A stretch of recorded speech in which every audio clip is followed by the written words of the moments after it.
तो BSc agriculture शुरू करने के बाद से हमारे कॉलेज पीरियड में सबसे ज़्यादा टेंशन इस बात का होता है कि ग्रेजुएशन कंप्लीट करने के बाद से हमें जॉब्स मिलेगी या नहीं मिलेगी। जॉब करने के दो सेक्शन हम चूज़ कर रहे होते हैं, प्राइवेट सेक्शन और गवर्नमेंट सेक्शन, जिसे हम पब्लिक सेक्टर भी बोलते हैं। अधिकतर स्टूडेंट्स की ख्वाहिश ये होती है कि वो प्राइवेट सेक्टर को छोड़ के गवर्नमेंट सेक्टर में चूज़ करें अपने जो भी जॉब्स होते हैं और अपनी कैरियर को आगे ले जाएं। तो बेसिकली इसमें कई सारे ऐसे जॉब्स होते हैं जिसके बारे में हमें पता नहीं होता, या नॉर्मली आपने भी उस चीज़ों के बारे में सुना होता है, पर कैसे प्रिपरेशन करें इसके बारे में हमें पता नहीं होती है। आज की इस वीडियो में हम बात करने वाले हैं इंडिया के रेपुटेटेड बीएससी एग्रीकल्चर करने के बाद से जो जॉब्स जिन जॉब्स के लिए आप एलिजिबल होगी उन सारे जॉब्स के बारे में। लगभग 6 जॉब्स को मैंने यहाँ पे इंक्लूड किया है। इसके बारे में थोड़ी थोड़ी बातें हम लोग करते हुए चलेंगे। इसके ऊपर अगर आपको एक प्रॉपर वीडियो चाहिए होगा तो आप कमेंट बॉक्स में कमेंट कर देना, मैं इसके ऊपर आने वाले टाइम में वीडियो बना दूंगा। ट्राई करूंगा कि मैं उसमें अच्छे से समझा सकूं।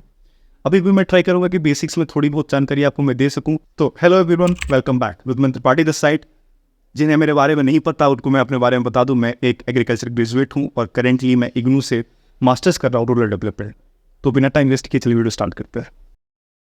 पहले नंबर पे हमारा आता है एफसीआई। बेसिकली मैंने इसको सीरीज के हिसाब से बनाया है। ऐसा नहीं है कि पहले नंबर पे आता है तो हाईएस्ट पेइंग है या लोएस्ट पेइंग। मैंने ऐसे ही नॉर्मली इसको रखा हुआ है। तो पहले नंबर में बात करें हैं एफसीआई का। एफसीआई में ग्रेड 3 के लिए वैकेंसीज आती हैं टेक्निकल के लिए। इसमें आपका जो एलिजिबिलिटी क्राइटेरिया होनी चाहिए, आपकी एग्रीकल्चर का पास आउट होना चाहिए। जब अगर आप फॉर्म फिल कर रहे होते हो उस टाइम आप एग्रीकल्चर पास आउट हो तो आप इस जॉब के लिए एलिजिबल होते हो। ये पेपर आपको 2 फॉर्मेट में होता है। आगे आपका प्री होता है, फिर मेंस होता है। प्री में आपको बेसिक्स क्वेश्चन पूछे जाते हैं, क्योंकि सिलेबस देख लोगे तो वो उतना टफ होता नहीं है। हाँ, एग्रीकल्चर का जो पोर्शन होता है वो इस साल मेरे अकॉर्डिंग टफ आया था, तो उसके लिए थोड़ी बहुत पढ़ाई आपको एक्स्ट्रा करनी पड़ेगी। बीएससी एग्रीकल्चर के अलावा जो आपने कॉलेज में पढ़ा है उसके अलावा थोड़ी बहुत स्टडीज़ करनी पड़ती है एफसीआई टेक्निकल ग्रेड 3 के लिए। तो नेक्स्ट हम बात करते हैं इफ्को का। इफ्को में जो आपकी वैकेंसी आती है वो एजीटी करके आती है। इफ्को एजीटी का मतलब होता है एग्रीकल्चर टेक्निकल के लिए आपकी ये वैकेंसीज आती हैं। और ये लगभग हर साल पोस्ट आती है इसकी। लगभग कभी कुछ कम आती है, कभी कुछ ज़्यादा होती है। क्वेश्चंस इसके मॉडरेट होते हैं। इसके अलावा तैयारी कर सकते हो तो करो। 4th ईयर मेंबर से अगर आप ध्यान लगा के पढ़ते हो तो कुछ ज़्यादा टफ पेपर्स नहीं होते हैं ये दोनों। 3 इसके बाद से जो जॉब्स हैं वो बैंक से रिलेटेड हैं। लगातार 3 बैंक है और इसके बारे में आपने कहीं ना कहीं अपने सीनियर से, अपने टीचर से या कहीं ना कहीं रिसर्च के थ्रू आपने सुना होगा। इसके अलावा भी कई सारे कोचिंग इंस्टीट्यूट्स आपको एड्स चलाते हैं यूट्यूब पे। तो बैंक्स की बात करें तो सबसे पहले नंबर पे आता है हमारा आईबीपीएस का एसओ। आईबीपीएस एसओ की जो वैकेंसीज आती हैं, स्पेशली आप उसको एएफओ के नाम से आते हैं, एग्रीकल्चर फील्ड ऑफिसर। अभी हाल फिलहाल में वैकेंसी आई हुई है कुछ दिन पहले की, और लगभग उसका डेट भी निकाला हुआ है 30 या 31 दिसंबर में उसका प्री के पेपर्स होने वाले हैं, और जनवरी में आई थिंक उसके मेंस के पेपर होने वाले हैं। इसके लिए भी आप एलिजिबल हो जाते हो ग्रेजुएशन कंप्लीट होने के पास है, बीएससी एग्रीकल्चर। इसके साथ साथ आपका एक एडवांटेज और भी रहता है। अगर आप बीएससी एग्रीकल्चर से हो तभी भी आप एलिजिबल हो, बीएससी हॉर्टिकल्चर से हो तभी भी आप एलिजिबल हो, इवन आप बीटेक एग्रीकल्चर से हो तो भी आप एलिजिबल होते हो। तो इस फॉर्म फिल करने के लिए आप कई सारे, अगर आपका एग्रीकल्चर प्लस एलीड सेक्शन है तो आप इस फॉर्म को फिल करने के लिए एलिजिबल होके। बेसिकली इसके पेपर की डिफिकल्टीज की बात करें ना तो एएफओ का पेपर आप कह सकते हो थोड़ा सा डिफिकल्ट होता है। प्री का भी पेपर डिफिकल्ट होता है और मेंस का भी पेपर डिफिकल्ट होता है।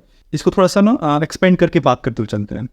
आईबीपीएस एएफओ का जो पेपर होता है, आईबीपीएस एएसओ में एएफओ का जो पेपर होता है, एग्रीकल्चर फील्ड ऑफिसर का जो पेपर होता है, उसमें प्री में जो क्वेश्चंस पूछे जाते हैं वो इंग्लिश, रीजनिंग और मैथमेटिक्स से पूछे जाते हैं। और इसमें अधिकतर एग्रीकल्चर स्टूडेंट्स थोड़े से डाउन होते हैं, वीक होते हैं, ठीक है, तो यहाँ पर उनको ध्यान देना पड़ता है। इसके अलावा जो उनका पेपर होता है मेंस लेवल का, उसमें थोड़ा सा स्टैंडर्ड पेपर होता है और आईबीपीएस ही कंडक्ट कराती है, तो थोड़ा सा उनका क्वेश्चन कुछ काफ़ी ज़्यादा टफ होता है।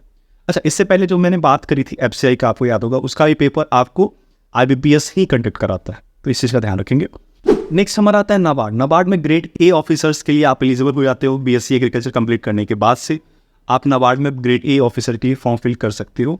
इसकी भी काफ़ी अच्छी स्टैंडर्ड की पेपर होती है। अभी हाल फिलहाल में आई थिंक पेपर फिर अभी आई ही हुई है, कुछ दिन पहले ही वैकेंसीज आई हुई हैं, तो एक बार उसको चेक कर लेना। अगर आप एग्रीकल्चर में पढ़ रहे हो तो 3rd ईयर 4th ईयर या जिस भी ईयर में हुआ, जिस भी सैम में हो, एक बार चेकआउट कर लेना। और अगर आपको गवर्नमेंट सेक्टर में जाना है, गवर्नमेंट सेक्टर में जॉब करने की अगर आप इच्छुक हो तो इसको आप अपने ऑप्शंस पे रख सकते हो।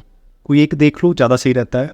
और अभी से प्रिपरेशन स्टार्ट करोगे थोड़ा बहुत तो तब तक तो काफ़ी अच्छा प्रिपरेशन हो जाता है। और इसके बाद से आता है एक जो बैंक का पेपर लास्ट बचा हुआ है, वो है आरआरबी एसओ का। आरआरबी का मतलब हो गया रीजनल रूरल बैंक।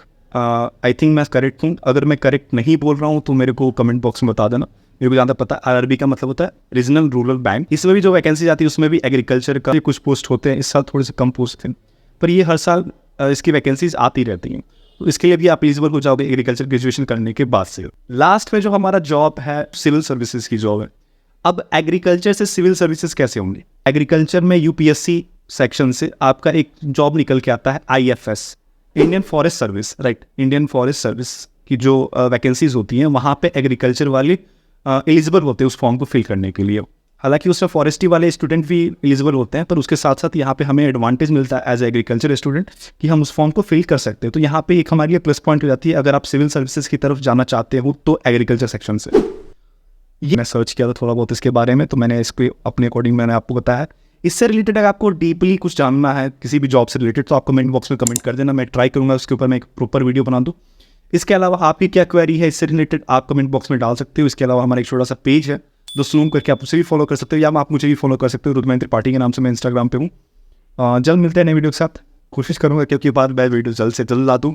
थोड़े बहुत मेरे भी पेपर्स चल रहे हैं और अभी आने वाले टाइम में भी मेरे भी पेपर्स हैं कुछ, तो अभी मैं लगा हुआ हूँ उसमें वीडियोस डाल दूँ। आपकी क्वेरीज जितनी भी होती है सॉल्व करने की मैं कोशिश करूँगा। जल्द मिलते हैं नए वीडियो के साथ, तब तक के लिए टेक केयर, बाय बाय, सी या, हर महादेव।